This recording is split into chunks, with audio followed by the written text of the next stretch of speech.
Saludamos a esta hora a la directora de contenidos de NTN 24, Idania Chirinos, quien está en compañía del expresidente de Guatemala, Vinicio Cerezo, invitado a este simposio en el que NTN 24 es medio aliado. Idania, buenas noches y adelante con su invitado. Nos encontramos ahora con el expresidente Vinicio Cerezo, expresidente de Guatemala. Expresidente, usted habló en su intervención de lo que fue la época de guerra en Centroamérica, los esfuerzos de la comunidad internacional para lograr la paz. Usted convoca de alguna manera a defender la democracia sin caer en fanatismo, pero en los tiempos que corren es absolutamente difícil plantearse una fórmula. Si no hay fórmula, ¿cómo lo hacemos? Primero hay que trabajar la fórmula. Eso es muy importante porque si no se tiene un proyecto y objetivos específicos, no puede haber acuerdos políticos entre la gente ni un movimiento que provoque a la ciudadanía a participar. La gente va en búsqueda de cosas y yo creo que cuando la democracia, cuando se está provocando una polarización y hay una discusión de los espacios democráticos, las cosas están relativamente claras.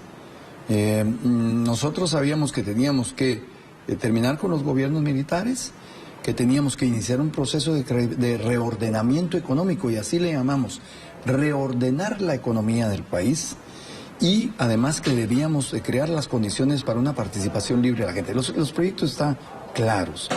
Entonces, eso nos permitió proponerle a los otros partidos políticos, a las fuerzas de la oposición, a los grupos cívicos, a la organización de la sociedad civil, una estrategia para desarrollar ese proyecto.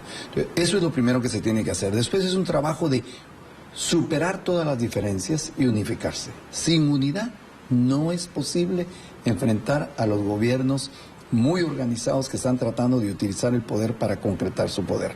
Y en tercer lugar, el proyecto tiene que ir hacia explicarle a la comunidad internacional lo que está pasando y qué es lo que se quiere lograr, disminuyendo los temores de la oposición o de los competidores. Sí. Ellos tienen que sentirse que la pérdida no es total, porque si no, cuando uno cree que va a perder la vida, entonces se pelea a muerte.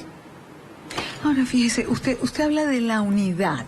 En casos como Venezuela, donde habría que fijar una sola posición para ir en contra de lo que atenta finalmente, lo que está atentando contra la democracia, le pregunto por qué es tan difícil para la clase política ponerse de acuerdo. ¿Por qué en circunstancias como la venezolana, por ejemplo, la oposición no encuentra un solo camino?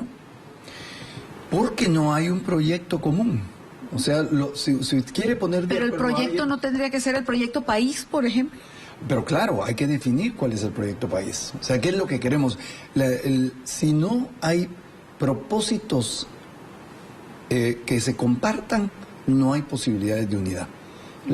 Por ejemplo, de nuevo yo cito el planteamiento maya. No juntamos nuestras ideas, juntamos nuestros propósitos. Nos pusimos de acuerdo y entonces decidimos. Son los propósitos lo que unifican a la gente, no las ideas. Y lo que ha pasado, lo que yo he visto que ha pasado en Venezuela, y ahí termino, es que lo que se ha vivido es la coyuntura. Entonces, si uno discute lo que va a hacer en la coyuntura, es difícil ponerse de acuerdo.